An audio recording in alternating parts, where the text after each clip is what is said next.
Mr. Zuckerberg, if you've messaged anybody this week, would you share with us the names of the people you've messaged? Senator, no, I would probably not choose to do that publicly here. I think that may be what this is all about.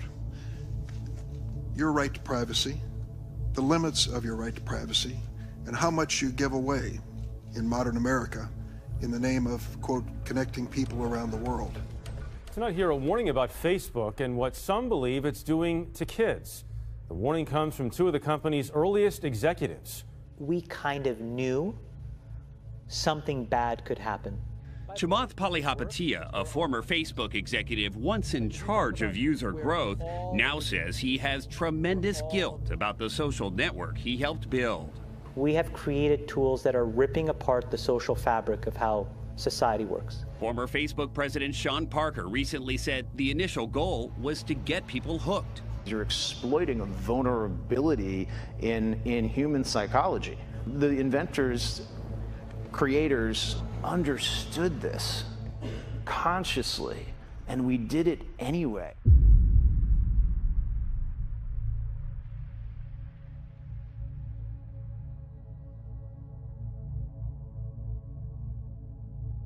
People need to hard break from some of these tools and the things that you rely on.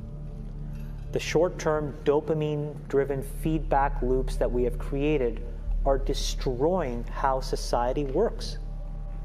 No civil discourse, no cooperation, misinformation, mistruth. Bad actors can now manipulate large swaths of people to do anything you want.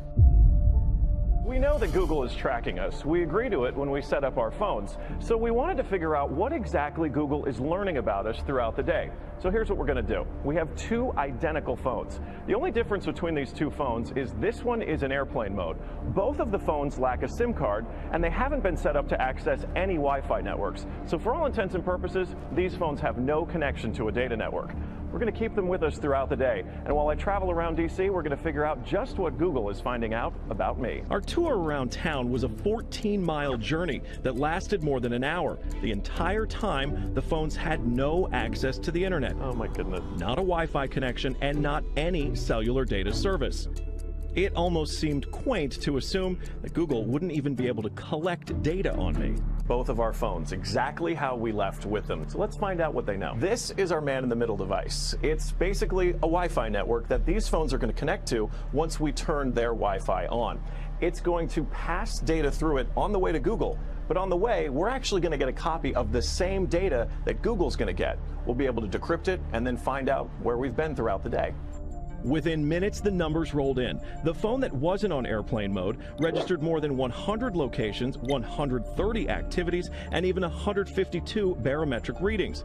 As soon as it hooked up to our Wi-Fi, it transmitted 300 kilobytes of data straight to Google.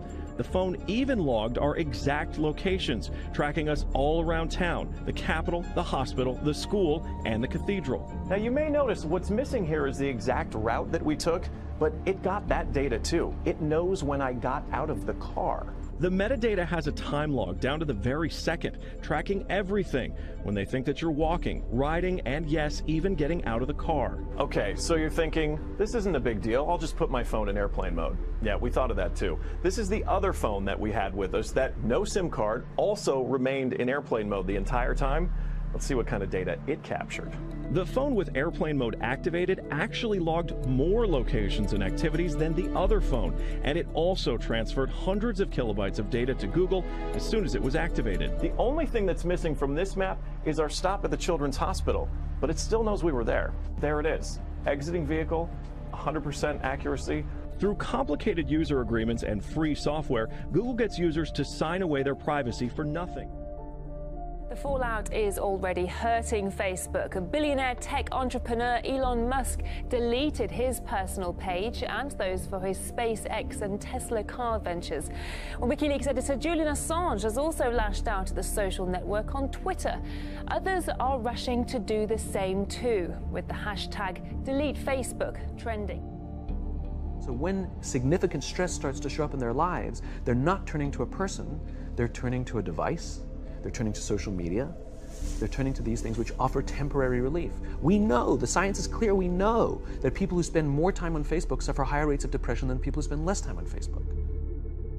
1 billion of us own a smartphone, and we know how addicting it can be. One former Google employee says this is no accident. Indeed, it is by design. Have you noticed if you ever log into Twitter, as an example? So there's an extra delay that you don't know how long it's going to take. It's between 2 and 3 seconds, where the number of new notifications on Twitter you have. So why is that there? Well, it makes that into what's called a variable schedule reward. It's like a slot machine. So you're playing the slot machine, and there's a time delay, and in that time delay, your anticipation's building, and then you get to see how many notifications I get. And so you become more addicted to checking it again the next time. It sounds like there's just a lot of sort of trickery going on here. I call it the race to the bottom of the brainstem to, get people's attention at all costs. Never before in history have 50 mostly male 20 to 35-year-old designers living in California working at 3 tech companies influenced how 1 billion people spend their time.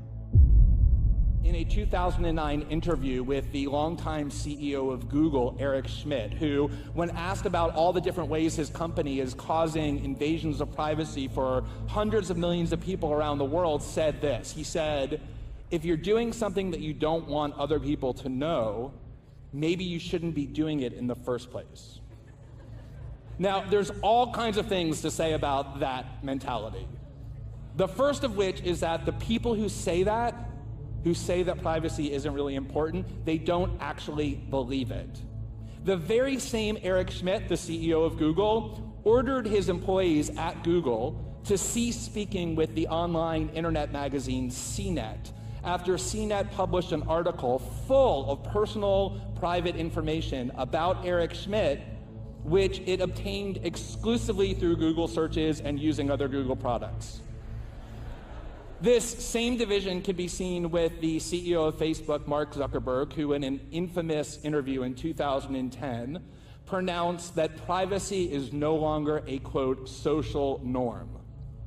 Last year, Mark Zuckerberg and his new wife purchased not only their own house, but also all 4 adjacent houses in Palo Alto for a total of $30 million in order to ensure that they enjoyed a zone of privacy that prevented other people from monitoring what they do in their personal lives.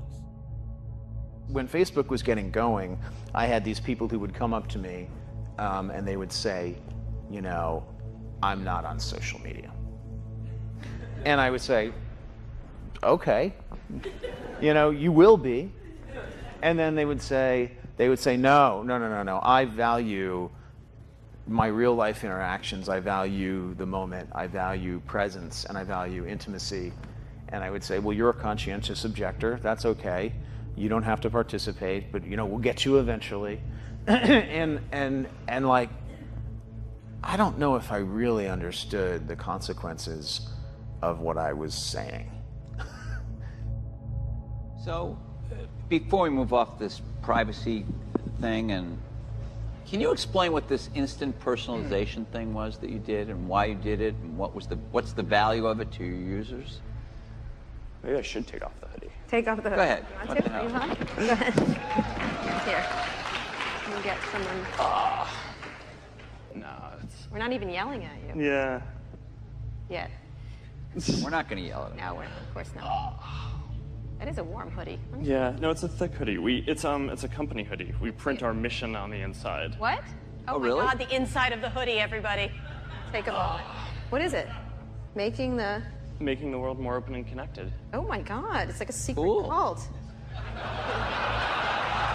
Look at that, making the world open and connected, stream graph platform, and this weird symbol in the middle that is probably for the Illuminati.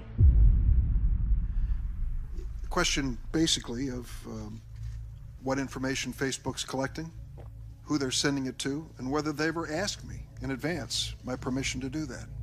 Is that a fair thing for a user of Facebook to expect? Yes, Senator. I think everyone should have control over how their information is used. And as we've talked about in some of the other questions, I think that is laid out in some of the documents. But more importantly, you want to give people control in the product itself. So the most important way that this happens across our services is that every day people come to our services to choose to share photos or send messages, and every single time they choose to share something, they have a control right there about who they want to share it with. But that level of control is extremely important. They certainly know within the Facebook pages who their friends are, but they may not know, as has happened, and you've conceded this point in the past, that sometimes that information is going way beyond their friends, and sometimes people have made money off of sharing that information.